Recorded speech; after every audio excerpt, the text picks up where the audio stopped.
And G20 G20 Focus host, Thulasizwe Simelane will be joining us to tell us what's coming up on his show. Of course, the calendar for the G20 is beginning to reach its climax as the various work streams are completing of their works and declarations, and of course making the necessary submissions to the various heads of those work streams and chairpersons in preparation for the G20 summit taking place later on this year in November. In fact, it's seemingly just a few weeks from now.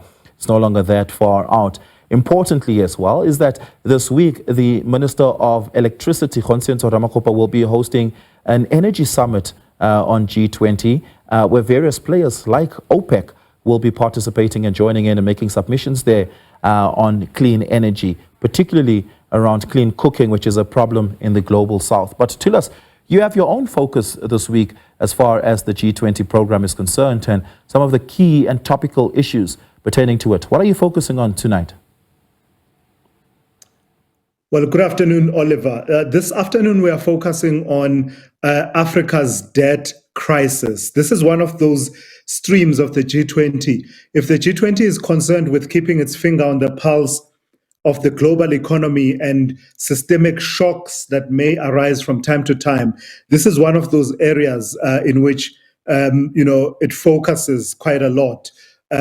So there are various programs within the G20 that talk to the debt crisis that many countries face, including countries on the African continent. They include the G20 common framework on debt treatment, which is one of those that really came to the fore around 2020 during the COVID-19 and the crisis that it spawned, in that many countries were battling to keep up with their debt service requirements. Countries such as Zambia, for example, found themselves facing external shocks that had to do with the downturn in the economy, the recession that was triggered by COVID-19, and therefore were battling to keep up with their debt repayments. So then you get this common framework that seeks to assist countries in that position.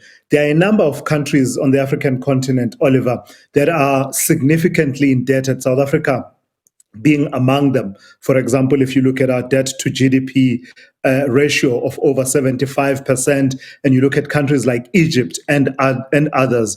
So it really is that focus. There's a reading that says the G20 being hosted in Africa provides an opportunity to focus on this, because the figures don't look good in terms of what African countries spend on debt service costs. Over 57% of the African population live in countries that now spend more on debt service costs than they do on programs such as education and health, for example. So that tells you just how significant a topic this is. And it is front and center, and South Africa is seeking to make it front and center of its G20 presidency. And it will be part of the negotiations and conversations leading up to the Leaders' Summit in November.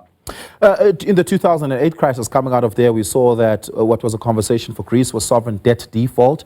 Of course, South Africa being one of the countries that supported Greece in that, in trying to get them to turn around. Zambia is an interesting case. I spoke to the finance minister of Zambia earlier this year, on the sidelines of the mining indaba, and they had gone through a process of debt consolidation and then a process of debt restructuring, which means that they have breathing room in terms of repaying their debt as to not default on that.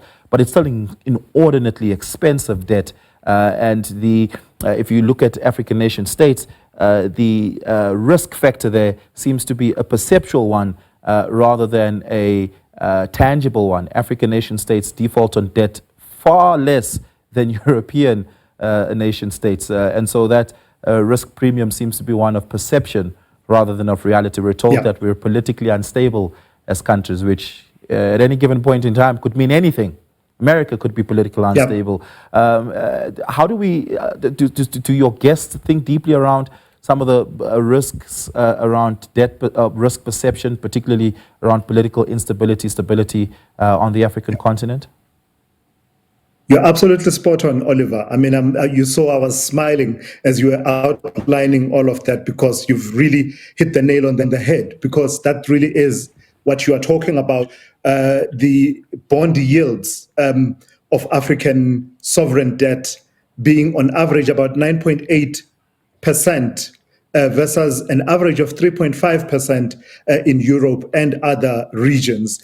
Based on that perception, which is not founded in reality, in that the default rates actually are lower. So a lot of countries on the African continent, more than the debt itself, which stands at about $746 billion as of earlier this year, more than the debt itself, it's really the debt service costs that make it so difficult for many African countries. And so I look forward to delving into those issues, such as the perceptions of the risk associated with many African countries, and whether that perception is founded in any reality in rates of default. I mean, it says a lot that many countries on the African continent would rather spend more on debt servicing costs than they do on education and health.